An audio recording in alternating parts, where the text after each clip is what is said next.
ಮಣಿಪುರ ಮುಖ್ಯಮಂತ್ರಿ ಸ್ಥಾನಕ್ಕೆ ಬೀರೇನ್ ಸಿಂಗ್ ರಾಜೀನಾಮೆ. ಅಮಿತ್ ಶಾ ಭೇಟಿಯಾದ ಬಳಿಕ ದಿಢೀರ್ ರಾಜೀನಾಮೆ ಸಲ್ಲಿಕೆ. ಮಣಿಪುರ ಮುಖ್ಯಮಂತ್ರಿ ಎನ್ ಬೀರೇನ್ ಸಿಂಗ್ ಅವರು ಇಂದು ತಮ್ಮ ಸ್ಥಾನಕ್ಕೆ ರಾಜೀನಾಮೆ ನೀಡಿದ್ದಾರೆ. ರಾಜ್ಯದಲ್ಲಿ ಜನಾಂಗೀಯ ಹಿಂಸಾಚಾರ ಭುಗಿಲೆದ್ದ ಸುಮಾರು 2 ವರ್ಷಗಳ ನಂತರ ಮುಖ್ಯಮಂತ್ರಿ ಸ್ಥಾನಕ್ಕೆ ರಾಜೀನಾಮೆ ನೀಡಿರೋದು ತೀವ್ರ ಕುತೂಹಲ ಮೂಡಿಸಿದೆ. ನವದೆಹಲಿಯಲ್ಲಿ ಗೃಹ ಸಚಿವ ಅಮಿತ್ ಶಾ ಅವರನ್ನ ಬೀರೇನ್ ಸಿಂಗ್ ಭೇಟಿಯಾದ ಸ್ವಲ್ಪ ಸಮಯದ ನಂತರ ಇಂಫಾಲ್ನಲ್ಲಿ ರಾಜ್ಯಪಾಲ ಅಜಯ್ ಕುಮಾರ್ ಭಲ್ಲಾ ಅವರಿಗೆ ರಾಜೀನಾಮೆ ಪತ್ರವನ್ನು ಸಲ್ಲಿಸಿದ್ದಾರೆ. ಬೀರೇನ್ ಸಿಂಗ್ ನಾಯಕತ್ವದ ವಿರುದ್ಧ ಮಣಿಪುರ ರಾಜ್ಯ ಬಿಜೆಪಿಯಲ್ಲಿನ ಭಿನ್ನಾಭಿಪ್ರಾಯ ಒಂದು ಕಡೆಯಾದರೆ, ಮತ್ತೊಂದು ಕಡೆ ಪ್ರತಿಪಕ್ಷ ಕಾಂಗ್ರೆಸ್ ಬೀರೇನ್ ಸಿಂಗ್ ನೇತೃತ್ವದ ಸರ್ಕಾರದ ವಿರುದ್ಧ ಸದನದಲ್ಲಿ ಅವಿಶ್ವಾಸ ನಿರ್ಣಯ ಮಂಡಿಸುವ ತಯಾರಿ ನಡೆಸ್ತಾ ಇರೋದು ಈ ಎಲ್ಲ ಬೆಳವಣಿಗೆಗಳಿಗೆ ಕಾರಣ ಅಂತ ಹೇಳಲಾಗಿದೆ.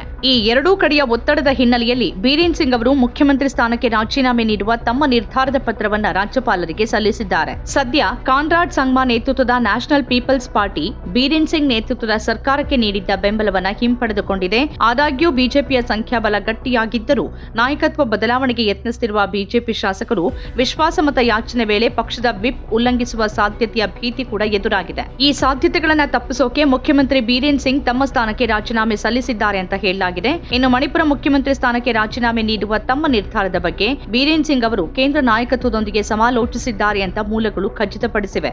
ಈ ವಿಚಾರವಾಗಿ ಚರ್ಚಿಸೋಕೆ ಬೀರೇನ್ ಸಿಂಗ್ ಅವರು ಇವತ್ತು ಬೆಳಗ್ಗೆನೇ ದೆಹಲಿಗೆ ತೆರಳಿದ್ರು. ಅಲ್ಲವರು ಬಿಜೆಪಿ ರಾಷ್ಟ್ರೀಯ ಮುಖ್ಯಸ್ಥ ಜೆಪಿ ನಡ್ಡಾ ಮತ್ತು ಕೇಂದ್ರ ಸಚಿವ ಅಮಿತ್ ಶಾ ಅವರನ್ನ ಭೇಟಿಯಾದರು. ಬಳಿಕ ತವರು ರಾಜ್ಯಕ್ಕೆ ವಾಪಸ್ಸಾದ ಬೀರೇನ್ ಸಿಂಗ್ ನೇರವಾಗಿ ರಾಜಭವನಕ್ಕೆ ತೆರಳಿ ತಮ್ಮ ರಾಜೀನಾಮೆ ಪತ್ರವನ್ನು ರಾಜ್ಯಪಾಲರಿಗೆ ಸಲ್ಲಿಸಿದ್ದಾರೆ. ರಾಜ್ಯಪಾಲರಿಗೆ ಸಲ್ಲಿಸಿರುವ ಪತ್ರದಲ್ಲಿ ಇಷ್ಟು ದಿನ ರಾಜ್ಯದ ಜನರಿಗೆ ಸೇವೆ ಸಲ್ಲಿಸುವ ಅವಕಾಶ ಸಿಕ್ಕಿದ್ದಕ್ಕೆ ಕೃತಜ್ಞತೆ ವ್ಯಕ್ತಪಡಿಸಿದ್ದು, ವಿವಿಧ ಅಭಿವೃದ್ಧಿ ಕಾರ್ಯಕ್ರಮಗಳಲ್ಲಿ ಕೇಂದ್ರ ಸರ್ಕಾರದ ಬೆಂಬಲವನ್ನು ಸ್ಮರಿಸಿದ್ದಾರೆ. ಮೇ 2023ರಲ್ಲಿ ಭುಗಿಲೆದ್ದ ಜನಾಂಗೀಯ ಹಿಂಸಾಚಾರ ಬೀರೇನ್ ಸಿಂಗ್ ನೇತೃತ್ವ ಮಣಿಪುರ ಸರ್ಕಾರಕ್ಕೆ ಭಾರೀ ತಲೆನೋವಾಗಿ ಪರಿಣಮಿಸಿತ್ತು. ಈ ವಿಚಾರವನ್ನು ಮುಂದಿಟ್ಟುಕೊಂಡು ಮತ್ತು ಸರ್ಕಾರದ ಕುರಿತು ಜನರ ಅಸಮಾಧಾನದ ಬಗ್ಗೆ ಆತಂಕ ವ್ಯಕ್ತಪಡಿಸಿದ್ದ ಸುಮಾರು 12 ಬಿಜೆಪಿ ಶಾಸಕರು ನಾಯಕತ್ವ ಬದಲಾವಣೆಗೆ ಬಲವಾಗಿ ಒತ್ತಾಯಿಸಿದ್ರು. ಖುದ್ದು ಸ್ಪೀಕರ್ ಮತ್ತು ಮುಖ್ಯಮಂತ್ರಿ ನಡುವೆ ಭಿನ್ನಾಭಿಪ್ರಾಯಗಳಿವೆ ಅಂತ ಹೇಳಲಾಗಿದ್ದು, ಒಂದು ವೇಳೆ ವಿಶ್ವಾಸಮತ ಯಾಚನೆ ಸಂದರ್ಭ ಎದುರಾದರೆ 12 ಶಾಸಕರ ಪೈಕಿ ಕನಿಷ್ಠ 6 ಶಾಸಕರು ವಿಪ್ ಉಲ್ಲಂಘಿಸುವ ಸಾಧ್ಯತೆಯನ್ನ ಬಿಜೆಪಿ ಮನಗಂಡಿತ್ತು ಅಂತ ಹೇಳಲಾಗಿದೆ. ಈ ಹಿನ್ನೆಲೆಯಲ್ಲಿ ಬೀರೇನ್ ಸಿಂಗ್ ಅವರ ರಾಜೀನಾಮೆ ಪಡೆದು ಮತ್ತೋರ್ವರನ್ನ ಮುಖ್ಯಮಂತ್ರಿ ಮಾಡಿ ಸರ್ಕಾರ ಉಳಿಸಿಕೊಳ್ಳುವ ಬಿಜೆಪಿ ಹೈಕಮಾಂಡ್ ರಣನೀತಿ ಇದು ಅಂತ ಹೇಳಲಾಗ್ತಿದೆ. ಈಗಾಗಲೇ ಅಸಮಾಧಾನಿತ ಬಿಜೆಪಿ ಶಾಸಕರು ತಮ್ಮ ಬೇಡಿಕೆಗಳೊಂದಿಗೆ ಕೇಂದ್ರ ಗೃಹ ಸಚಿವ ಅಮಿತ್ ಶಾ ಅವರನ್ನ ಭೇಟಿ ಮಾಡಿದ್ದು, ನಾಳೆ ಅಂದ್ರೆ ಫೆಬ್ರವರಿ 10ಕ್ಕೆ ಆರಂಭವಾಗಲಿರುವ ವಿಧಾನಸಭೆ ಅಧಿವೇಶನದಲ್ಲಿ ಕಾಂಗ್ರೆಸ್ ಮಂಡಿಸಲಿರುವ ಅವಿಶ್ವಾಸ ಗೊತ್ತುವಳಿಗೆ ಸೋಲಾಗೋಕೆ ಮುಖ್ಯಮಂತ್ರಿ ಬದಲಾವಣೆ ಅನಿವಾರ್ಯ ಅಂತ ಮನದಟ್ಟು ಮಾಡಿಕೊಟ್ಟಿದ್ದಾರೆ ಅಂತ ಹೇಳಲಾಗಿದೆ. ಮಹಾರಾಷ್ಟ್ರ, ಹರಿಯಾಣ ಮತ್ತು ದೆಹಲಿ ವಿಧಾನಸಭೆ ಚುನಾವಣೆಗಳಲ್ಲಿನ ತನ್ನ ಯಶಸ್ಸಿನ ಸರಣಿಗೆ ಕಪ್ಪು ಚುಕ್ಕೆ ಬರುವುದನ್ನ ಬಿಜೆಪಿ ಸುತಾರಾಂ ಬಯಸೋದಿಲ್ಲ.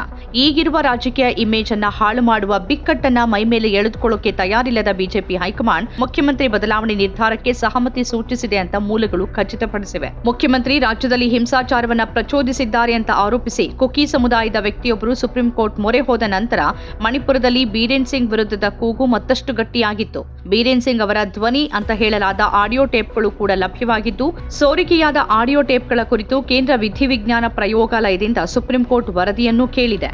ನಮ್ಮ ಕಾರ್ಯಕ್ರಮಗಳನ್ನ ನೀವು ನೋಡ್ತಾ ಇದ್ರೆ ನಮ್ಮ ಚಾನೆಲ್ ಅನ್ನ ಸಬ್ಸ್ಕ್ರೈಬ್ ಮಾಡಿ, ಪಕ್ಕದ ಬೆಲ್ ಐಕಾನ್ ಒತ್ತಿ ನಮ್ಮನ್ನ ಬೆಂಬಲಿಸಿ.